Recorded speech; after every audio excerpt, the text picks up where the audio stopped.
সারা দেশে কমপ্লিট শাটডাউনে সকাল থেকে জেলায় জেলায় আন্দোলনকারীদের সঙ্গে পুলিশ এবং যুবলীগ ও ছাত্রলীগের সংঘর্ষ হয়েছে। সাভারে এমইএসটি শিক্ষার্থী গুলিবিদ্ধ হয়ে মারা গেছেন। মাদারীপুরে আন্দোলনকারীদের সঙ্গে ছাত্রলীগ ও পুলিশের সংঘর্ষের সময় পানিতে পড়ে একজনের মৃত্যু হয়। বিভিন্ন জেলায় আহত হয়েছেন কয়েকশো মানুষ। রেলপথ অবরোধের কারণে ঢাকার সাথে সারা দেশের রেল যোগাযোগ বন্ধ হয়ে যায়। প্রিয় দর্শক, প্রতিনিধিদের পাঠানো তথ্য ও ভিডিও চিত্র নিয়ে দেখুন সহকর্মী রাজীব আহমেদের রিপোর্টটি। কমপ্লিট শাটডাউন কর্মসূচির অংশ হিসেবে সকালে মাদারীপুরে কোটা বিরোধী শিক্ষার্থীরা প্রধান সড়ক অবরোধ করে।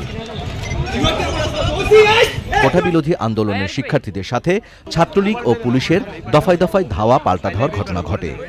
সে সময় পুলিশ লাঠিচার্জ করলে শিক্ষার্থীরা লেকের পানিতে লাফিয়ে পড়ে। এ ঘটনায় লেকের পানিতে পড়ে এক শিক্ষার্থী নিখোঁজ হন। পরে ফায়ার সার্ভিস এসে মরদেহ উদ্ধার করে। এ ঘটনায় আহত হয় কমপক্ষে 25 জন।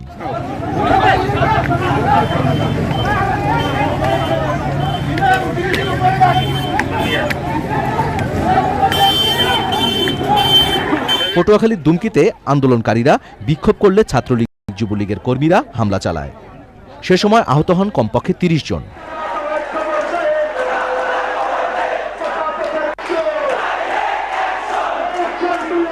টাঙ্গাইলে পুরাতন বাস স্ট্যান্ড এলাকায় পুলিশের সঙ্গে আন্দোলনকারীদের সংঘর্ষে আহত হন 20 জন।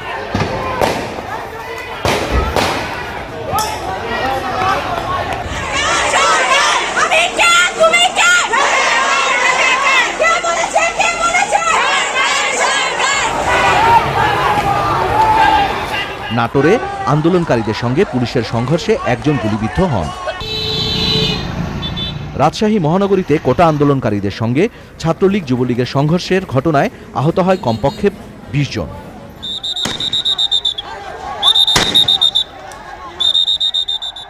মানিকগঞ্জে জেলা প্রশাসকের বাসভবনের সামনে কোটা আন্দোলনকারীদের সঙ্গে ছাত্রলীগ যুবলীগের সংঘর্ষ ও ধাওয়া পাল্টা ধাওয়ায় 2 সাংবাদিক সহ বেশ কয়েকজন আহত হন।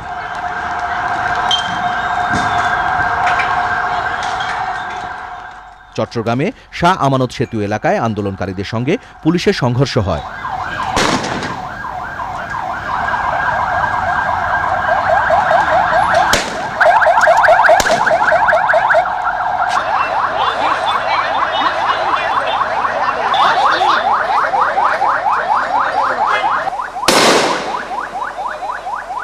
নারায়ণগঞ্জে কোটা আন্দোলনকারীদের সঙ্গে পুলিশের সংঘর্ষে অন্তত 20 জন আহত হয়েছেন।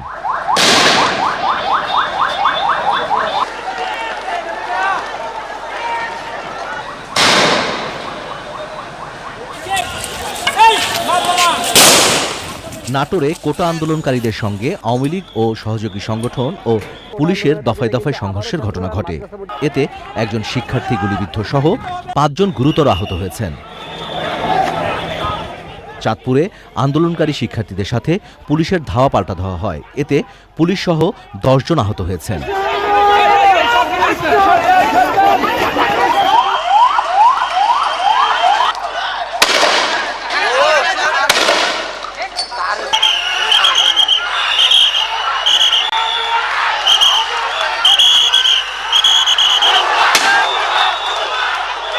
বগুড়ায় আন্দোলনকারীদের সঙ্গে পুলিশের সংঘর্ষে কমপক্ষে 40 জন আহত হয়েছেন।